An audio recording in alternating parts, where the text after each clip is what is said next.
네, 소개받은 민경민 목사입니다. 제주도에서 왔다고 하니까 여러분 좀 기대가 되십니까? 제주도에서 왔으니까 또 여러분 듣고 싶은 제주 사투리를 좀 해야겠죠. 반갑수다. 하영정 말씀. 갑자기 이런 표정이 이상해지기 시작합니다. 제가 목사님에게 이미 사전에 조사를 해보니까 제주도 출신의 성도분이 계시다고 제가 들었습니다. 한 분, 두 분 정도 계신다고 말씀 들었는데요. 반갑수다 이건 알겠죠? 반갑습니다 라는 말이고, 하영 좋아 말씀 이거는 엄청 좋다는 말입니다. 엄청 좋다는 말인데 여러분 뵈니까 너무너무 좋고, 오늘 이 밤이 저에게는 참 행복한 밤입니다. 왜냐하면 참 여러 교회를 다녀보고 또 함께 보다 보면 참 좋은 교회, 그리고 참 행복해 보이는 교회를 보게 되면 마음이 너무 좋아지는 거죠. 제가 대형교회 얘기는 많이 들었습니다. 서울 대형교회에 대한 이야기를 목사님 통해서도 듣고 또 들었을 때에 교회가 정말 건강하게 아름답게 성장해 나가고 있구나 라는 얘기를 들었을 때 너무너무 행복해 보고 싶었는데, 이렇게 와서 직접 보니까 정말 좋네요. 정말 좋네요. 찬양대 짱이었습니다. 찬양대의 은혜를 내가 뒤에서 너무 많이 받아가지고요. 찬양팀 훌륭했습니다. 저희 교회도 제주도에서 좀 작은 교회입니다. 작은 교회이고 한 150명 정도 모이는 교회인데 저희 교회하고 비슷한 면이 좀 많이 보이더라고요. 뭐가 제일 비슷한가 하면 연식이 비슷합니다. 연식이. 저희 교회도 81년에 세워진 교회거든요. 81년에 세워진 교회고 저희 아버님이 개척한 교회입니다. 그래서 제가 아버님이 소천하시고 나서 갑작스럽게 서울에서 내려가서 지금 목회한 지 벌써 20년이 다 됐습니다. 아버님께서 25년 목회하셨고 제가 20년 했으니까 좀 더 남았습니다. 역전시키려면 좀 더 남았는데, 그런 시간 가운데 있으면서 또 우리 박관림 목사님께서 또 초대해 주셔서 또 귀한 자리에 함께 나눌 수 있어서 얼마나 감사한지. 그런데 제가 여러분에게 비밀 한 가지 말씀드리면, 저는 이 서울 대형교회에 두 번째 방문한 겁니다. 별로 안 놀라시네요. 제 동생이 있고요. 제 동생이 둘이 있습니다. 둘이 있고 남동생 하나가 있고 여동생 하나가 있는데, 남동생이 이제 미국에서 지금 살고 있는데 드럼 전문 연주자인데 그 친구가 미국 가기 직전에 살았던 집이 어딘가 하면 칠성 하이츠 빌라. 좀 이제 좀 이해가 되시죠? 바로 옆에. 제가 그때 오면서도, 그때가 벌써 17년 전입니다. 17년 전에 제가 이 동네를 오면서 여기에 집 앞에 교회가 있네 그래가지고 교회 앞까지 오고 들어왔었습니다. 그때 선장이 그대로예요. 상들리에는 그때도 있었던 것 같습니다. 그래서 그 교회를 보면서 교회 참 이쁘다. 그리고 그 당시 이런 교회를 보기가 힘들었거든요. 그래서 참 놀랐던 그런 기억이 있는데 17년 만에 다시 왔습니다. 와가지고 제가 들어오면서 얼마나 놀랐는지, 목사님 보고 놀란 게 아니라 교회 보고 놀랐어요. 내가 정말 참 하나님의 은혜가 크다. 그때 보았던 그런 느낌들을 다시 새롭게 느낌을 갖고 또 이 자리에서 함께 은혜를 나눌 수 있어서 얼마나 감사한지 모릅니다. 모쪼록 오늘 이 밤에 또 하나님께 우리가 주신 귀한 말씀이 우리의 마음판에 새겨지게 되고 말씀을 통해 새롭게 결단할 수 있는, 그래서 이 기도회가 정말 하나님 기뻐하시는 자리가 될 수 있게 되기를 예수님의 이름으로 축원합니다. 여러분, 영국이라는 나라 아시죠? 영국. 들어보셨죠? 가보신 분도 계실 것이고 많이 들어보셨을 나라일 것입니다. 영국의 한 방송사가 이제 있는데, 그 방송사를 통해 가지고 어떤 한 광고회사가 큰 이벤트를 하나가 있습니다. 그 이벤트를 했는데, 그 이벤트 내용이 뭔가 하면 전 국민을 대상으로 해서 퀴즈를 냈습니다. 퀴즈를 냈고 그 퀴즈에 대한 답을 이제 방송사를 통해 가지고 접수를 하면 1등을 굉장히 큰 상을 주는 것으로 이렇게 퀴즈를 냈습니다. 그 퀴즈 제목이 뭔가 하면 영국의 에든버러에서 런던까지 직선 거리로 하면 약 한 500km가 넘는 아주 먼 거리입니다. 에딘버러에서 런던까지 가장 빠른 시간에 갈 수 있는 방법이 뭘까라는 것이 퀴즈의 주제였습니다. 여러분, 영국이라는 나라를 여러분도 아시겠지만 잉글랜드, 스코틀랜드, 웨일즈, 또 북아일랜드 4개의 이 자치 구성국들이 연합해 가지고 영국 왕국이 되는 거거든요. 그래서 굉장히 북쪽 스코틀랜드의 수도라고 할 수 있는 것이 에딘버러, 그리고 남쪽에 잉글랜드의 수도가 런던. 그러니까 북쪽에서 남쪽까지 이 500km가 넘는 그 거리를 가장 가깝게 갈 수 있는 뭐냐? 가깝게, 빠른 시간에 갈 수 있는 그런 비결이 뭐냐? 그것이 퀴즈였는데, 정말 그 퀴즈가 나왔을 때 어마어마한 상품이 걸렸기 때문에 정말 수많은 사람들이 그 퀴즈에 응모를 했습니다. 어떤 사람은 비행기가 제일 빠르다. 당연하잖아요. 비행기 타면 금방 가지 않겠습니까? 그래서 비행기를 타고 가는 것이 가장 빠르다. 어떤 사람은 고속철도를 타가지고 가다가 어디에서 내려가지고 버스를 갈아타고 어디에 내려가 택시를 타는 것이 가장 빠르다. 나름대로 막 계산을 해가지고 자기가 경험한 것을 가지고 답을 제출했습니다. 어떤 분은 새벽 시간에 아무도 없을 때 승용차를 타고 운전해서 오는 것이 가장 빠르다, 뭐 등등의 여러 가지 그런 답안들이 접수가 됐는데, 그 엄청난 상금이 걸린 퀴즈에서 1등 받은 분의 답이 뭔가 하면 그런 답과는 전혀 다른 답이었습니다. 그 답이 뭘까요? 그 답은 바로 사랑하는 사람과 함께 갈 때 가장 빨리 갈 수 있다. 이야, 정말 기가 막힌 답 아닙니까? 사랑하는 사람과 함께 갈 때 가장 빨리 갈 수 있다. 그때는 그 답을 볼 때 사람들이 별로 시큰둥하다가도 저절로 고개가 끄덕여지는 거죠. 아, 그렇지. 사랑하는 사람과 함께 갈 때 가장 빨리 갈 수 있다. 비행기로 가면 가장 빨리 갈 수가 있겠죠, 시간적으로는. 그런데 사랑하는 사람과 함께라면 아무리 먼 길이라도 그 길은 가깝게 느껴질 수밖에 없다라는 것입니다. 우리의 인생의 길을, 우리 인생을 문학적으로 비유한 표현들 가운데 가장 많이 나오는 표현 중에 하나가 이 길로 표현을 합니다. 길, 인생길이라는 그런 표현도 있지 않습니까? 요즘 많이 부르는 찬양 가운데 있다가 또 기도할 때에도 찬양할 그런 찬양이지만, 예수 늘 함께 하시네, 예수 늘 함께 하시는 찬양의 가사가 이렇습니다. 고단한 인생길 힘겨운 오늘도 예수 늘 함께 하시네.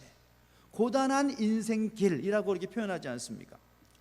아마도 여러분의 인생의 삶을 생각해 보면, 돌아보면 정말 남녀노소를 불문하고 모든 분들의 그 인생이 아마도 야곱의 그 고백처럼 이런 험악한 인생이지 않았을까?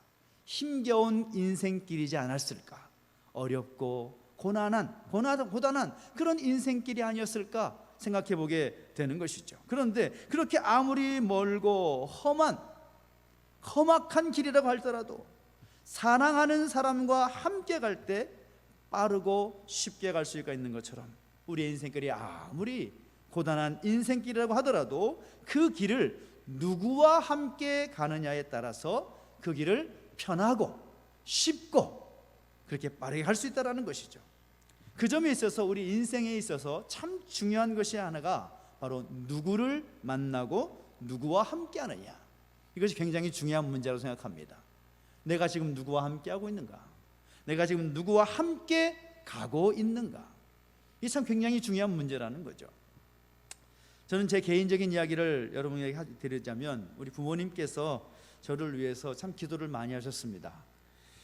보통 부모님들이 자녀들을 위해서 기도할 때 자연스럽게 나오는 그 기도 제목 중에 하나가 우리 아이가 좋은 학교 가게 해주십시오, 우리 아이가 좋은 직장 가게 해주십시오, 우리 자녀가 잘 자라서 또 좋은 직장 가게 해주시고 돈 잘 벌게 해주시고 성공하게 해주십시오. 그런 기도는 자연스럽게 많이 하는 기도지 않습니까? 근데 제 부모님은 좀 특별하게 기도하셨습니다. 아들이 자신의 인생길을 걸어가게 될 때 좋은 사람을 만나게 해달라는 기도를 제일 많이 하셨다는 거예요. 하나님, 우리 경민이가 자라고 성장하면서 좋은 사람들 만나게 해주십시오. 좋은 친구들 만나게 해주시고, 좋은 선생님 만나게 해주시고, 좋은 동역자들 만나게 해주시고, 또 좋은 동역자를 만나게 해주시고, 좋은 배우자를 만나게 해주십시오. 이것이 아버님의, 어머님의 기도 제목이었답니다. 근데 그 기도가 다 이루어진 거예요. 제가 자라면서 지금 인생을 돌아보면 좋은 사람들, 좋은 친구들, 좋은 선생님들, 좋은 동역자들, 거기다 좋은 배우자까지 정말 하나님이 그 기도에 응답하시는 걸 볼 때 정말 감사하고, 그 좋은 사람들과 함께 하면서 누렸던 그 은혜 생각해보면 너무너무 큰 것입니다. 저는 자신 있게 말할 수가 있습니다. 저는 오늘의 제가 있을 수 있었던 것도 바로 그 기도의 응답이다, 저는 그렇게 확신합니다. 존경하는 우리 박갈미 목사님을 만나게 된 것도, 알고 만나게 된 것도, 이렇게 서울대형교회 우리 가족들을 함께 만나게, 함께 은혜를 나누게 된 것도 바로 그 기도의 응답임을 믿습니다. 그런데 참 놀랍고 감사한 사실은 이것입니다. 우리의 험한 인생길에 함께 동행하시기를 원하시는 분이 계신데, 그분이 누구이신가? 바로 우리 하나님이시다라는 사실인 거죠. 할렐루야. 하나님이 우리와 함께 하고 계신다. 하나님이 우리와 함께 하고 싶어 하신다. 근데 참 아이러니하게도 우리는 하나님의 그 동행하심, 우리와 함께 하시고 계시고 지금도 우리와 함께 하셔서 역사하시는 그 하나님을 잊은 채 살아갈 때가 너무나 많다라는 것입니다. 하나님 없이 내 힘으로, 내 지혜로, 내 능력으로 뭔가를 해보려고 하는 그런 모습들이 우리 가운데 솔찬게 많다라는 거죠. 꽤 많이 있습니다. 여전히 내 힘으로 뭘 해보려고 하고, 여전히 내가 가진 그 알량한 그 지식 가지고 뭘 해보려고 하고, 여전히 내가 가지고 있는 건 무슨 물질이든지 뭘 가지고 뭘 해보려고 하는 그런 교만한 모습들이 우리 가운데 너무나 많이 발견되더라는 것입니다. 우리가 오늘 본문의 말씀을 두 군데 읽었습니다. 하나는 아가서 말씀을 읽었고, 다른 한 곳은 마태복음 말씀을 읽었습니다. 여러분 읽어보셔서 아시겠지만 같은 말들이 나오지만 분위기가 전혀 다릅니다. 그런데 반복되는 표현이 나오는데, 오늘 말씀의 주제도 같은 말입니다. 어떤 말이 나옵니까? 일어나서 함께 가자. 일어나 함께 가자. 아가서 말씀 다시 한번 보실까요? 아가서 말씀 시작. 자막이 나온 것 같은데 시작. 알기를 나의 사랑, 나의 어여쁜 자야, 일어나서 함께 가자. 마태복음 말씀 보시겠습니까? 마태복음 말씀 시작. 일어나라 함께 가자. 보라 나를 파는 자가 가까이 왔느니라. 아멘. 같은 말을 일어나라 함께 가자, 일어나서 함께 가자라는 말이 나오는데 분위기가 전혀 다른 분위기라는 거죠. 이 아가서 말씀 먼저 보실까요? 아가서 말씀 보면 이 아가서 말씀 자체가 하나님과 하나님의 백성과의 관계를 이 사랑에 빠진 그런 연인의 사이로 비유하면서 아름답게 노래하고 묘사하는 그런 본문입니다. 사랑하면 자연스럽게 나타나는 현상이 있지요. 그것이 무언가 하면 함께 하고 싶어 하는 겁니다. 사랑하면 함께 하고 싶어 합니다. 사랑하면 잠시도 떨어져 있기가 싫습니다. 잠시 떨어져 있는 것도 가슴이 아픕니다. 저도 연애 결혼을 했거든요. 연애 결혼을 해보신 분들은 아마도 아련한 그 추억들이 있으실 겁니다. 가만히 보니까 그냥 웃음 짓는 분들이 꽤 계신 것 같네요. 연애 결혼, 연애할 때 어떻습니까? 금방 만나고 또 잘 시간 보내다가 그동안 시간을 계속 같이 지내놓고도 떨어지기 싫어가지고 서로의 집을 왔다 갔다 하면서 먼저 들어가 하면서 그런 시간을 보내지 않습니까? 굉장히 유치한 금방 헤어지고 이게 집에 가서도 전화기 또 붙들고서 잘 들어갔냐는 둥, 오늘 어땠냐는 둥 그런 얘기를 하면서 정말 이러쿵저러쿵 하면서 이런 이야기를 계속하지 않습니까? 참 유치합니다. 근데 그만큼 사랑하기 때문에 그런 것입니다.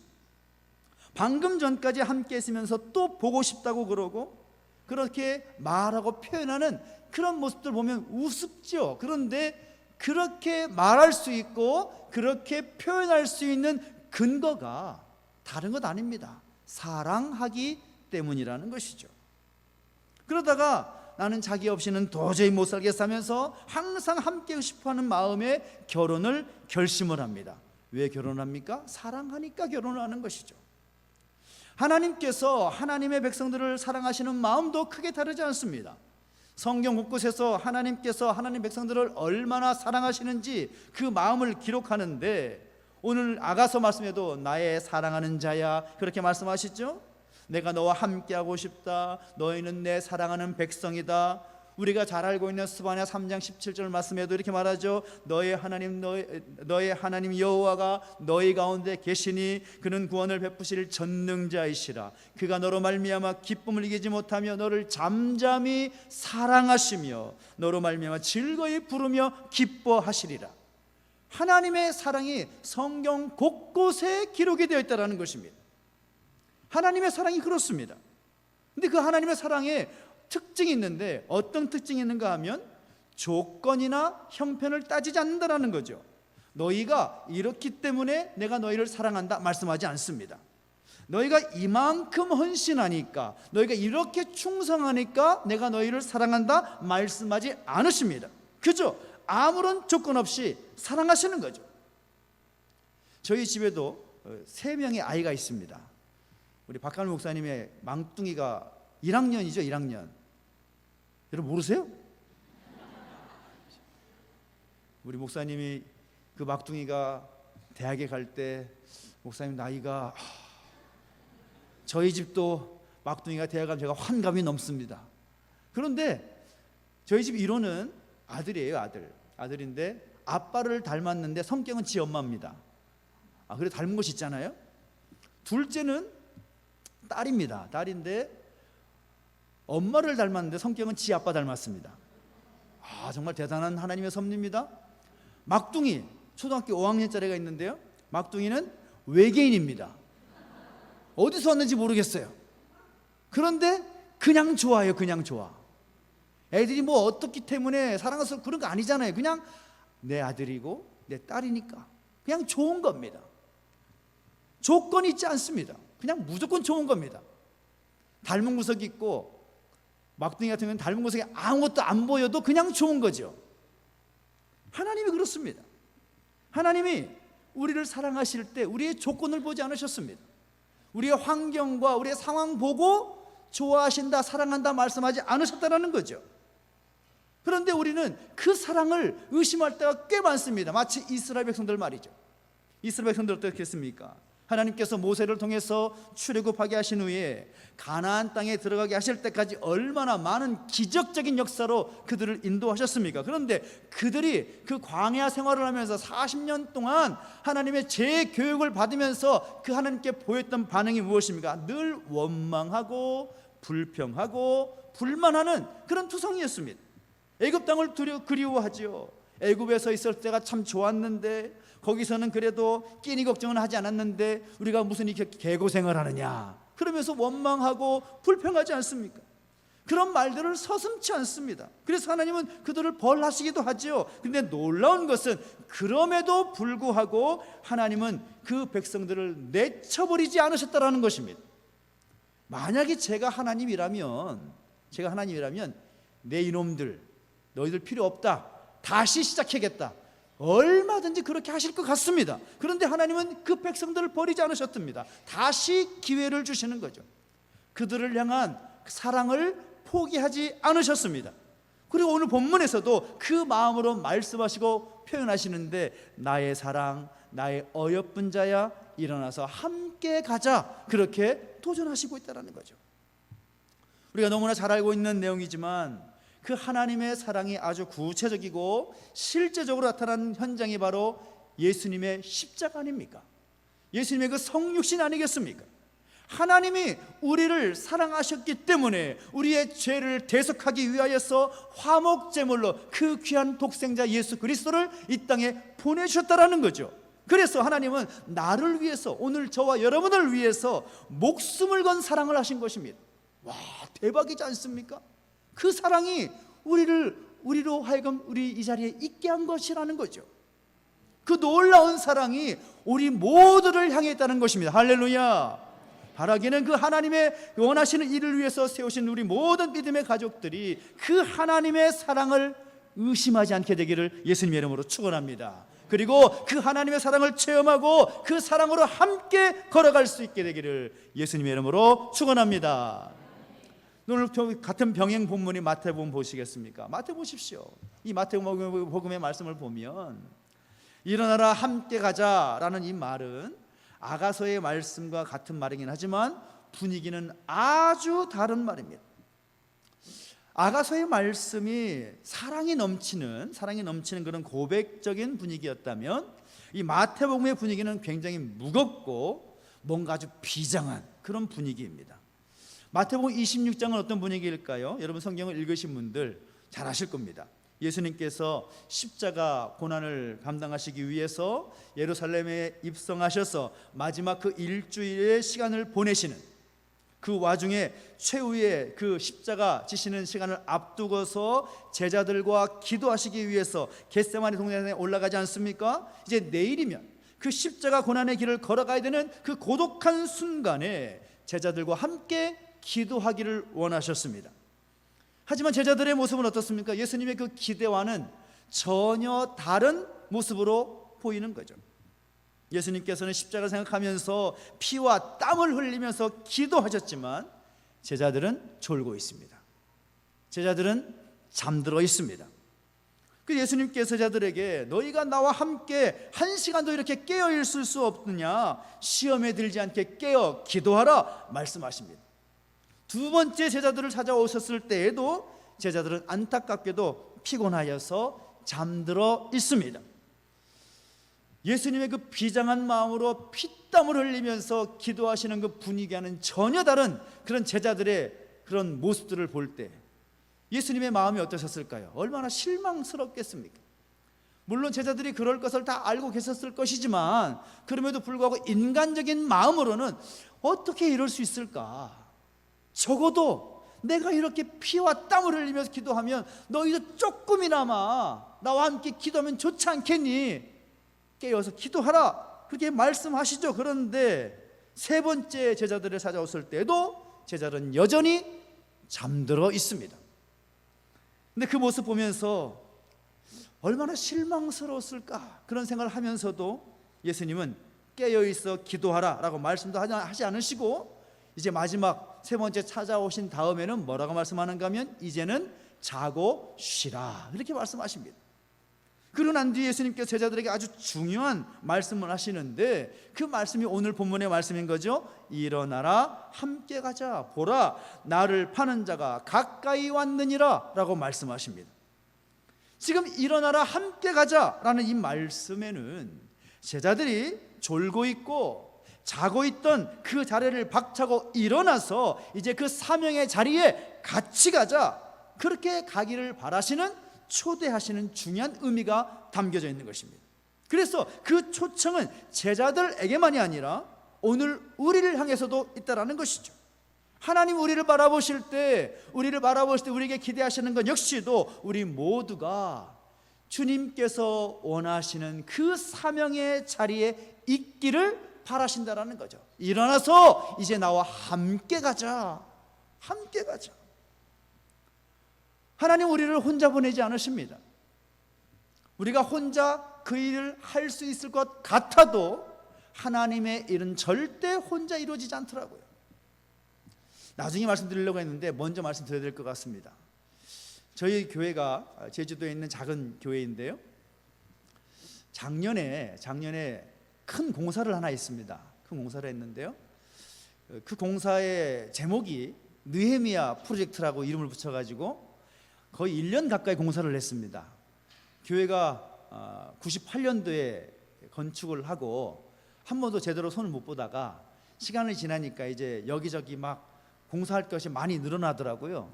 그래서 어떻게 하면 좋을까 이 어마어마한 일들을 뭔가를 하긴 해야 될 것 같은데 어떻게 하면 좋을까 고민을 하다가 이제 성도들과 함께 기도하기로 결정을 했습니다. 그래서 느헤미야 프로젝트 이름을 붙이고 느헤미야 기도회라고 해가지고 100차에 걸쳐서 기도를 했습니다. 100차에 걸쳐 기도를 했는데요, 100차 기도회 끝나니까 공사가 완공이 되더라고요. 완공이 됐는데 비용이 뭐 말씀드리겠습니다. 그건 뭐 비밀도 아니고 저희가 교회가 크진 않은데 공사를 8억 공사를 했어요. 8억 공사를 하는데 엘리베이터 공사가 메인 공사였습니다. 어르신들이 지하에 본당이 있다 보니까 나중에 기회가 되면 저에게 꼭 방문해 주십시오. 본당에 지하가 있다 보니까 어르신들이 1층에서 못 내려오시는 거예요. 못 내려오시고 또 못 올라가세요. 2층에 식당이 있다 보니까 지하에서 2층까지 올라가려면 4층을 올라가셔야 돼요. 그러니까 식사를 못 하시고 그냥 집에 가시는 거예요. 그래서 안 되겠다 싶어서 엘리베이터 공사를 합시다. 그래가지고 엘리베이터 공사가 커지고 또 커져가지고 전체 리모델링 공사가 되어버렸습니다. 그런데요, 참 놀랍게 기도하면서 당회가 함께 기도하기 시작하고 모든 성도들이 함께 기도하고 그 일을 하는데 하나님께서 모든 성도들의 마음을 만져주신 것 같아서 저는 확실합니다. 단 한 명의 반대도 없었어요. 단 한 명의. 저희 교회 예산이 크지 않습니다. 교회가 크지 않아가지고 그냥 그만 해요. 그런데 그 규모에서 그렇게 공사를 했다는 건 정말 기적과 같은 일입니다. 그런데 단 한 분의 장로님도, 단 한 분의 안수집사님 권사님들도, 단 한 분의 평신도 역시도 아무도 반대하지 않았습니다. 근데 기도하니까요, 어떤 일이 나는가 하면 저희 교회도 동네 한가운데 있거든요. 공사가 얼마나 큰지 제가 세상에 철거 공사를 두 달간 했습니다. 다다다다다 깨는 공사를 2달간 하는데요, 민원이 요즘은 제일 무섭잖아요. 민원이 단 한 건의 민원이 없었습니다. 할렐루야. 여러분 별거 아닌 것처럼 생각하지만 어마어마한 일입니다. 어마어마한 일.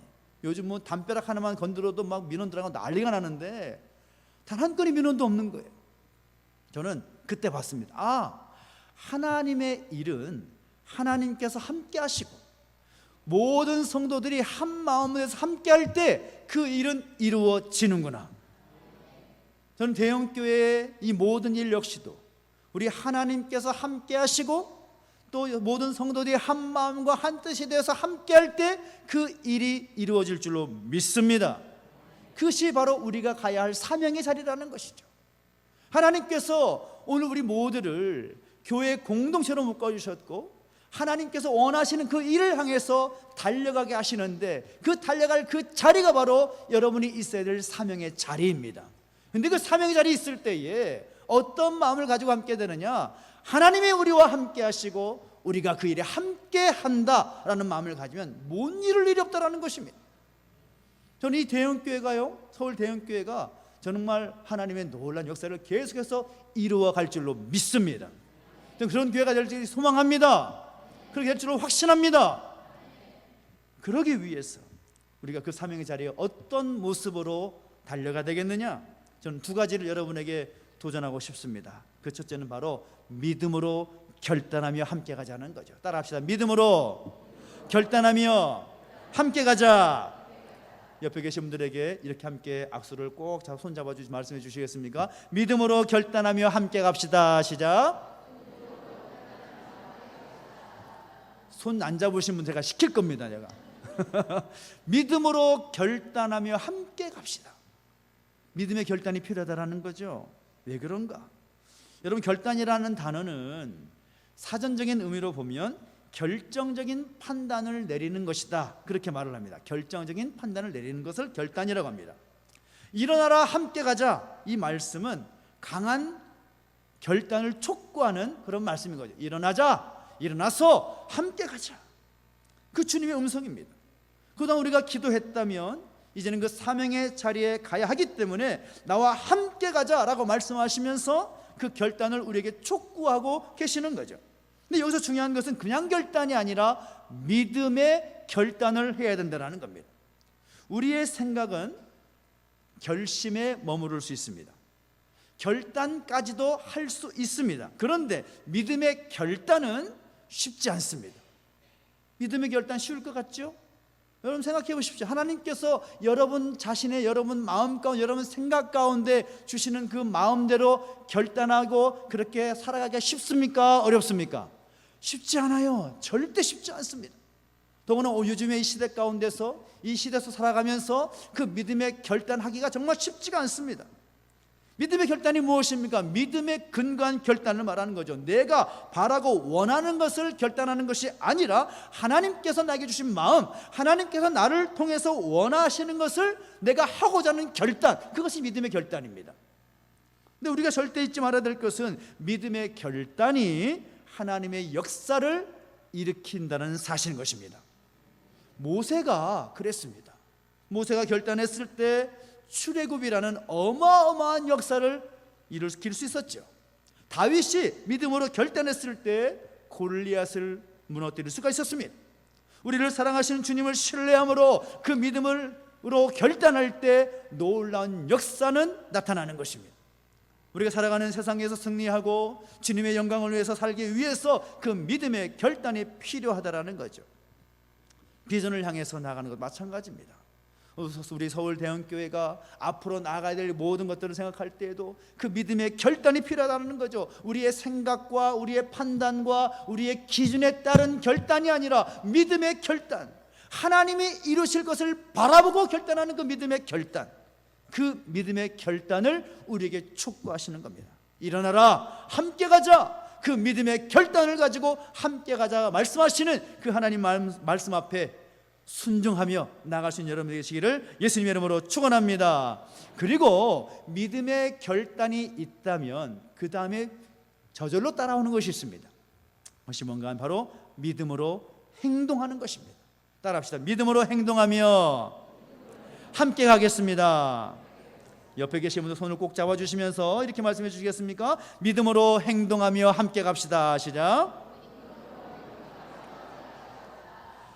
믿음으로 결단하는 것도 중요합니다. 그런데 그 결단이 행동으로 되어지지 않으면 역사는 이루어지지 않는 것이죠.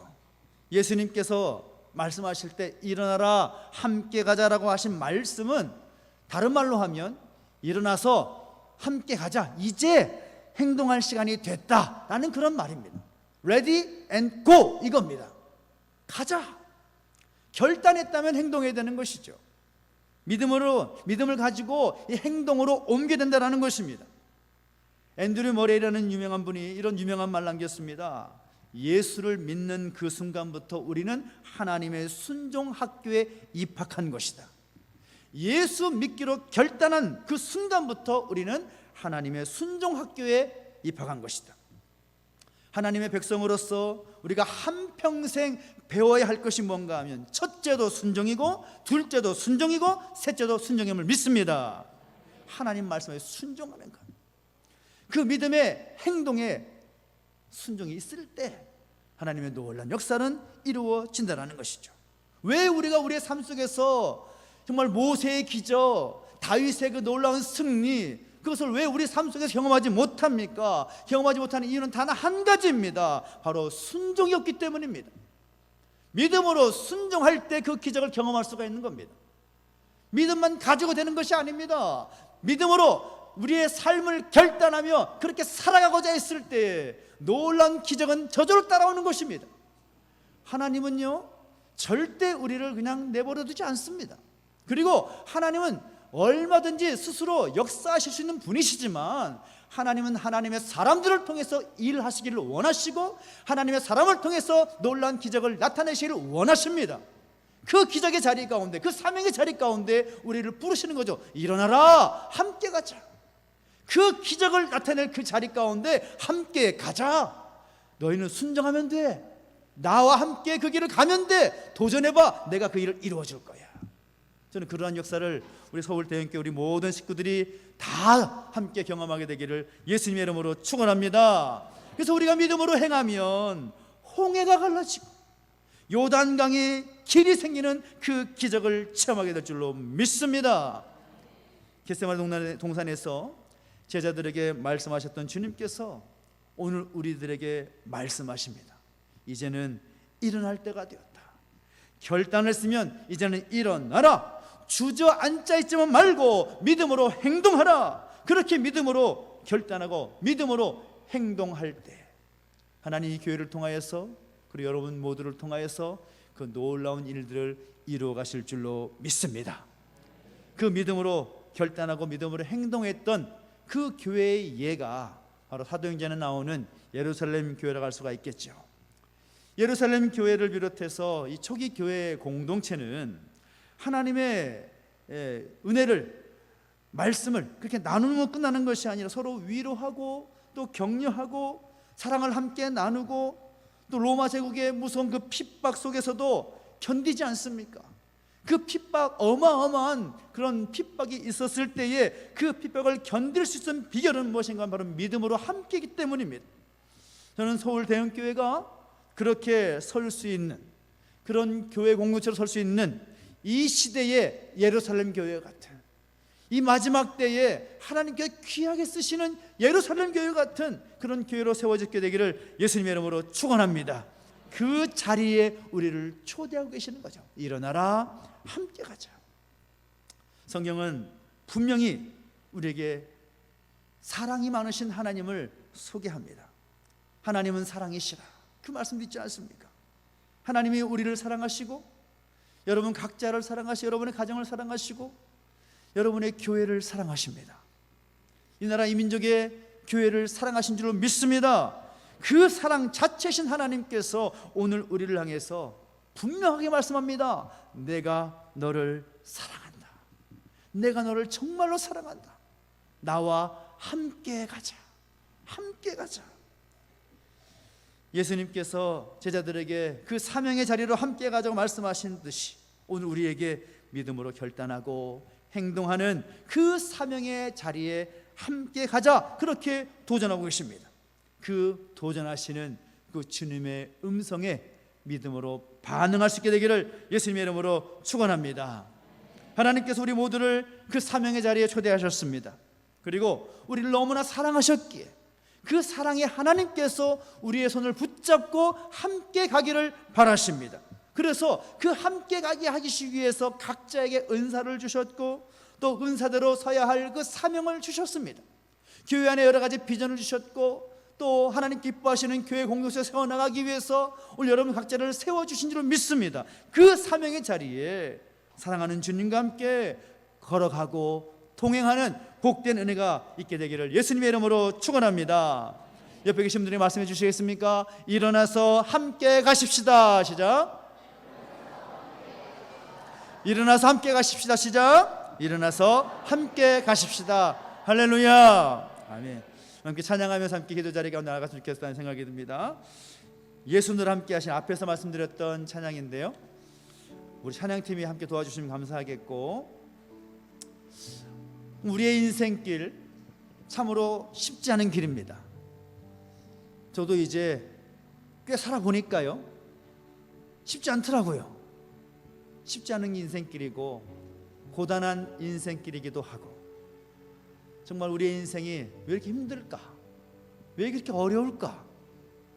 교회를 생각해도 그렇습니다. 교회를 20년간 목회를 해보니 제가 느낀 것은, 야, 이건 사람이 할 수 있는 일이 아니구나, 그 느낌을 제가 받게 됩니다. 하나님이 하신 일이더라고요. 힘들고 어려운 순간이 왜 없겠습니까?